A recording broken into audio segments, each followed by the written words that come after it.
E aí, pessoal, beleza? É isso aí, galera. Aqui quem vos fala é o professor Otoniel de Atualidades. Isso mesmo, diretamente para vocês. Pô, tava com saudade, né? Ah, eu sei que você tava com saudade. Pois é, voltamos, nosso jornalzinho móvel. E nesse jornal móvel, eu tava pensando, articulando as ideias, tal, toda a nossa equipe aqui do Aula Móvel para vocês. E aí nós conseguimos organizar para vocês uma ideia a respeito do contexto de dicas para concurso, na parte de atualidades. É claro, né, pessoal?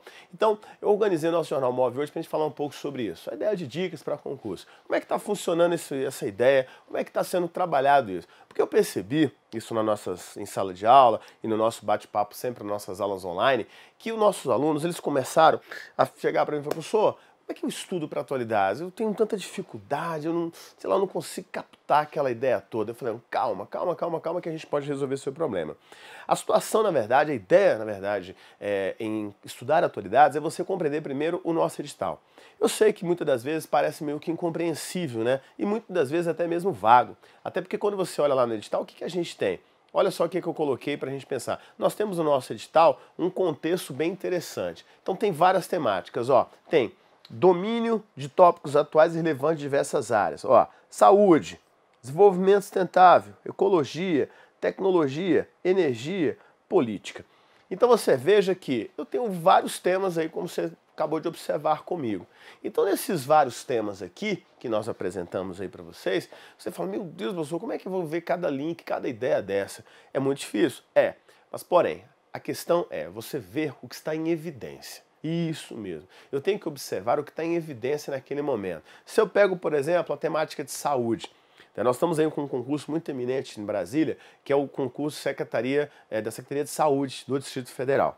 Pois é, quando eu pego um contexto de saúde como esse, um dos temas, assim, bem focados que você pode estar trabalhando é justamente sobre a questão de saúde internacional. Exemplo, ebola.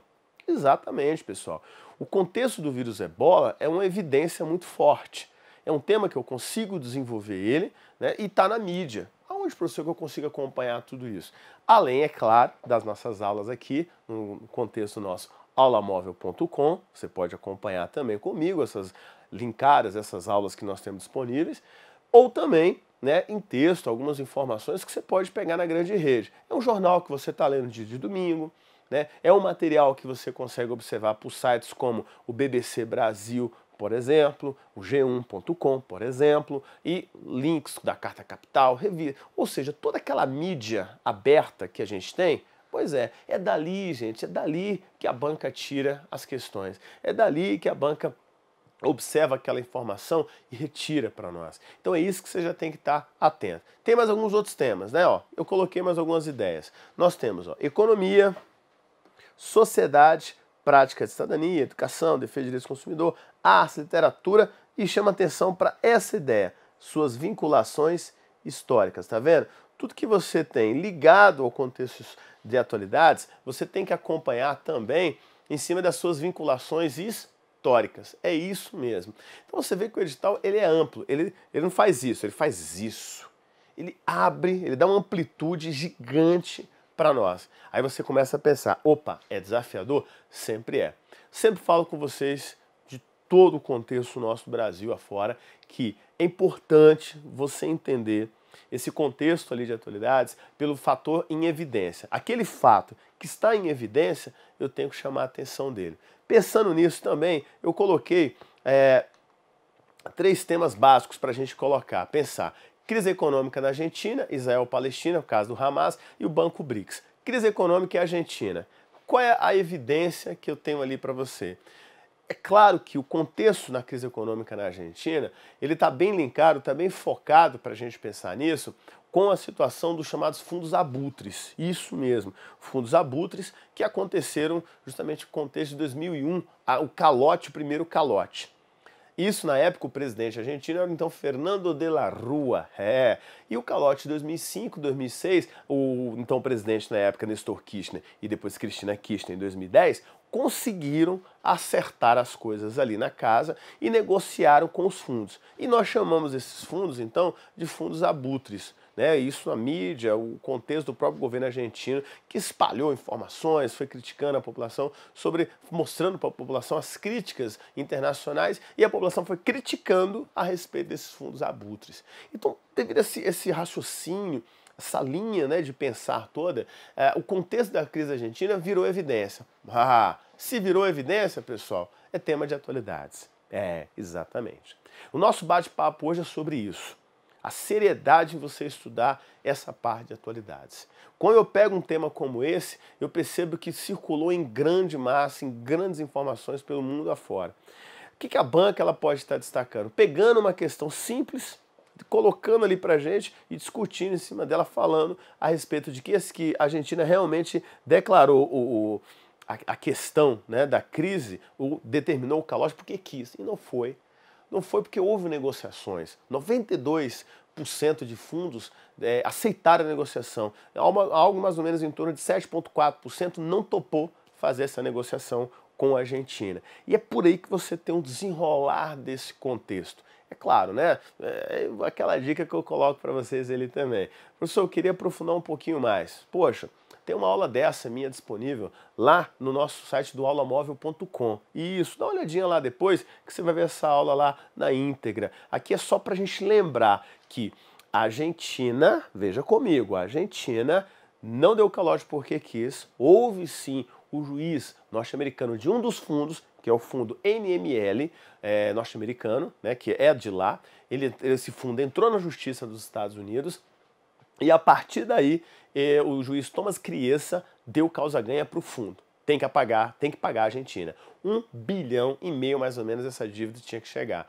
30 de junho passou, 30 de julho passou, entrou agosto e nada. Calote considerado, ok? Então, pimba, carimba aí. Essa dívida tá lá para os argentinos estarem pagando. Fica difícil para eles, daqui para frente fica. Pegar empréstimos internacionais, por exemplo, tá certo? Então aqui é só para você começar a pensar comigo do que eu estou colocando. É uma dica, é uma ideia sobre esse contexto aí da Argentina versus o contexto da crise internacional, envolvendo, é claro, essa crise econômica, melhor dizendo, na Argentina, que é oriundo, sim, lá atrás de 2011. Só para você ter uma ideia que a crise que aconteceu na Grécia, isso atingiu o mundo. E agora a Argentina tem a mesma crise. Só que tem um detalhe, a diferença é a América do Sul, ela não consegue abalar a estrutura internacional, como a crise na Europa e como a crise nos Estados Unidos. Só para você sentir essa diferença.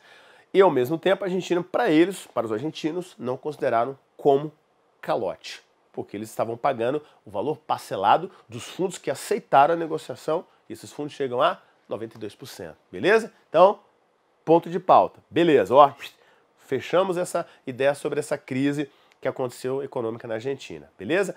Próxima ideia, olha lá, o que eu coloquei lá que você já esqueceu, né?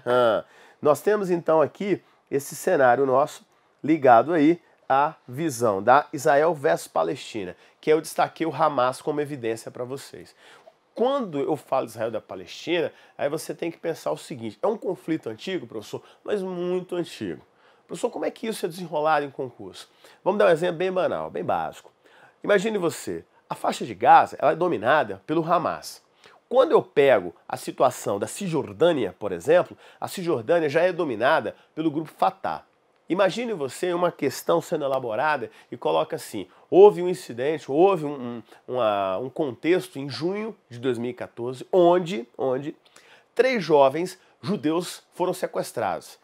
O governo israelense, na figura de Benjamin Netanyahu, resolveu então, acusou, melhor dizendo, falando que o sequestro saiu do grupo Hamas, que está lá na faixa de Gaza. Pensou? Pois bem, aí a banca coloca essa questão bonitinha ali para vocês, coloca o texto e pergunta, que grupo é esse? Opção A, Fatah. Opção B, Boko Haram. Opção C, Al-Qaeda. Opção D, Hamas. Opção E, Al-Jazeera, por exemplo. Eles inventam lá um contexto. Então, opção D, Hamas. Você viu como é que funciona? Mas imagine você, pensa comigo. O cara não viu isso. Ele não leu nada. Ele nem sabe para onde que vai esse negócio. Então, é aí o contexto.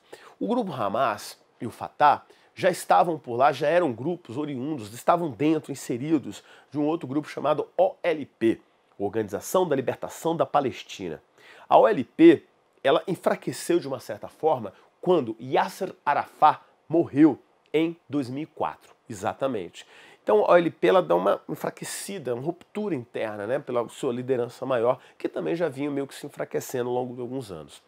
Pois bem, a partir dessa ideia então, quando em 2006 nós vamos ter uma ascensão do Fatah e do Hamas. Fatah, Cisjordânia, Hamas pegando ali a parte justamente da faixa de Gaza.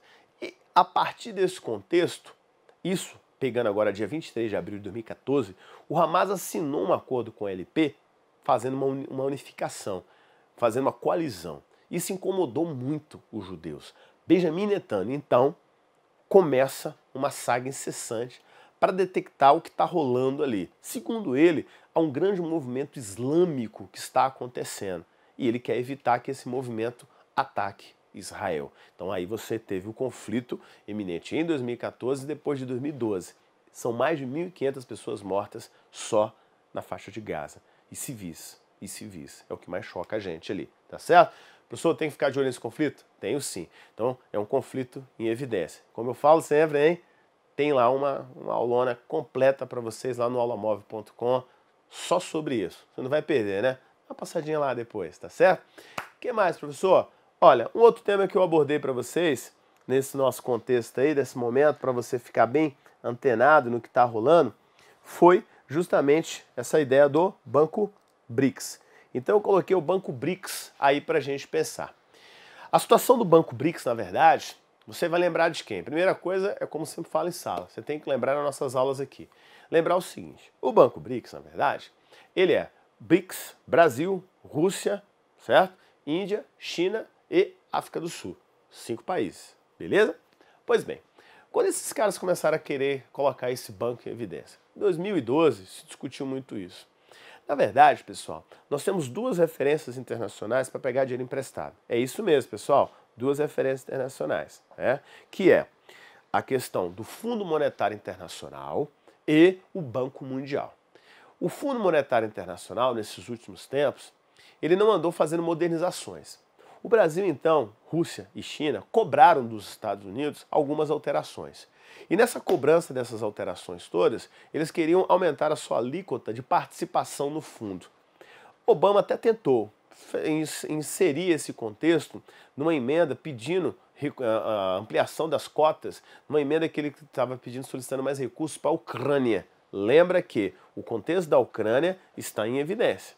Né? Então, pedindo mais recursos para a Ucrânia, que era justamente pelo conflito envolvendo Rússia, Ucrânia e União Europeia, naquele primeiro momento, nós percebemos que Obama coloca junto com o projeto para que o Congresso norte-americano aprove, que deu aval perante o contexto do FMI. Só que não passou. Não passou. Como não passou, pessoal, o que aconteceu? Nós percebemos que Rússia, Brasil e China começaram a fazer um movimento para tentar criar uma estrutura diferenciada. Eles aproveitaram, então, a estrutura do seu grupo, o BRICS, certo? BRICS, aquele, lembra? Lá de 2001, que o jornalista econômico Jim New publicou um artigo falando sobre vem um novo grupo, um grupo forte, que na época era só BRIC. Brasil, Rússia, Índia e China. Segundo ele mesmo, é que nem água e óleo. Esse grupo não se mistura, mas são emergentes. Para 2050, esse pessoal tem um potencial incrível. E o New, então, colocou esse artigo em 2003, né, aqui no Brasil, a partir do governo Lula. O Lula percebeu esse movimento e abraçou essa causa. E de lá para cá, o BRICS foi ganhando corpo, foi avolumando, foi crescendo. 2012, então, a ideia surgiu do banco. 2014, a ideia se concretizou. Aí você depende do que agora. Nós tivemos, então, a partir do dia 14 de julho de 2014, iniciou as negociações. A sede do Banco BRICS vai ser na China. E a Índia vai ser o país que vai indicar o primeiro presidente do banco. Depois o Brasil. A ideia é que os 5, certo? Em 25 anos, todos sejam presidentes do Banco BRICS. Por quê? O mandato será de 5 em 5 anos. Então a gente percebe que a estrutura do Banco BRICS, na verdade, é uma estrutura montada para desenvolvimentismo, segundo eles próprios. Detalhe. O valor inicial será em torno de 50 bilhões, podendo chegar até 100 bilhões de dólares o primeiro investimento. Aí você pensa, professor, mas não é tanta coisa. Realmente concordo com você. Porque se nós pegarmos o PIB, por exemplo, da Argentina, mais de 9 trilhões. Se eu pegar o PIB do Brasil, quase 2 trilhões e meio. Se eu pego o PIB da Rússia, 2 trilhões. O PIB da Índia, 1 trilhão e 700. Se eu pego o PIB da África, África é o primo pobre, 300 e poucos bilhões de dólares. Então não é realmente um grande volume ali. Mas é o primeiro passo para que haja um desenvolvimento maior dessa estrutura. Então, pessoal, o que nós procuramos entender aqui nesse jornal móvel diferente, né? Foi sim, eu quis fazer isso para vocês, porque eu acho que estava devendo para vocês essa ideia de dicas em cima do nosso formato, do nosso jornal, para você entender como é que funciona a situação da atualidades. E a notícia, ela é trabalhada linkada. Uma questão só, uma questão, você pode ter os 3 temas abordados, falando sobre Ucrânia, falando sobre Rússia e linkando também com os conflitos. Porque a banca pode fazer assim, os conflitos envolvendo Ucrânia, Israel, Iraque, Israel, pegando o contexto do Irã, tudo ali junto em uma só item. Então, pensando nisso, eu falei, poxa, acho que o Jornal Móvel pode sim caber uma edição completa falando um pouco sobre essas dicas. Então, olhar a notícia, observar a notícia, intercalar, como eu fiz agora com vocês, onde nós trabalhamos com a crise econômica na Argentina, colocamos Israel versus Palestina, desenvolvendo a ideia em cima do Banco BRICS. Então, foram temáticas, né, que eu tentei só articular para a gente ter essa percepção um pouco melhor do funcionamento, né, na verdade, dessa estrutura aí de atualidades, dessas dicas em cima de um contexto do nosso edital. E é claro, né, pessoal, nunca esqueça, professor, quero me aprofundar, eu quero mais. Poxa, cadê o nosso? O nosso aulamóvel.com, que vai estar sempre ali linkado com vocês. Essas informações, de forma mais profunda, mais com carona de aula mesmo, você encontra lá no nosso link, lá no aulamóvel.com. E como eu sempre falo com vocês, pro Brasil todo, hein, nós, eu estou aqui no Aula Móvel. Você não vai querer perder. Então, aulamóvel.com, eu te espero lá. Falou!